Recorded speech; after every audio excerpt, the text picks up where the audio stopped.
Hi, my name is Stephanie, and I'm going to be speaking on the value of personal peace. I'm going to start you off with a quote that the Dalai Lama once said, which is, "Do not let the behavior of others disrupt your inner peace." This simply captures the importance of personal peace, and that's what I'm going to be discussing today. Personal peace is very important to your happiness, and I will be discussing this topic based on the experience I've had with it. In my discussing for the value of personal peace, I'll be talking about the following, which is cutting off toxic friendships and relationships, not letting the past hold me back, and spending time by myself. First, I apply personal peace when cutting off toxic friendships and relationships. This has always been hard for me to let go of long-time friendships and relationships, but it's an important skill to have.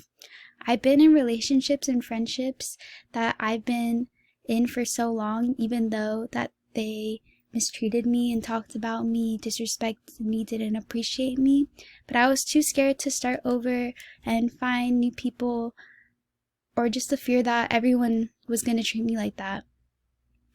But at the end of the day, for your own mental health, it's important to surround yourself with people who make you feel at peace, or you'll just never find your own personal peace. Now that I've discussed personal peace when cutting off toxic friendships and relationships, I'm going to discuss its application in not letting the past hold me back and spending time by myself.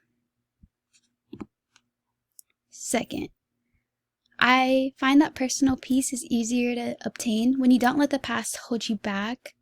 It's almost impossible to be at peace if you cannot move on from situations and experiences that have happened in the past. I've dealt with this in many aspects of my life, including making new friendships, where I found that it was really hard for me to accept new people out of fear that they would treat me in the negative ways that others have in the past. Same with relationships. However, you can't live your life like that, and you have to just move on and give people chances and go through those experiences in order to find people that you can surround yourself with that make you happy. Now that I've discussed personal peace is easier to find when not letting the past hold me back, I'm going to talk about how I find it in spending time with myself as well. Finally, spending time with myself. This is very important so that you don't depend on others for happiness. You've heard people tell you through your life, well, at least I have, that being your own best friend is very important, and they're completely correct. You cannot expect others to treat you with respect and love if you don't have those same values for yourself. There's many ways to be entertained, feel productive, and happy when you're alone, and this includes just going out, maybe just to get coffee, food. I like to go on walks. I like to get Starbucks or anything that just feels enjoyable for me.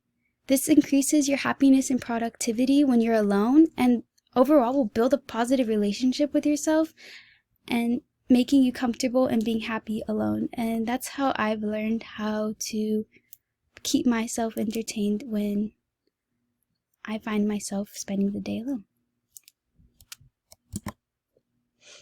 So far today, my purpose was to talk about personal peace and how I apply it to my life. In discussing my value of personal peace, I talked about the following, which was cutting off toxic friendships and relationships, not letting the past hold you back, and spending time with yourself. So thank you for listening, and I'm going to leave you with the quote that I started off at the beginning of the presentation with, which was, "Do not let the behavior of others destroy your inner peace," said by the Dalai Lama. Thank you.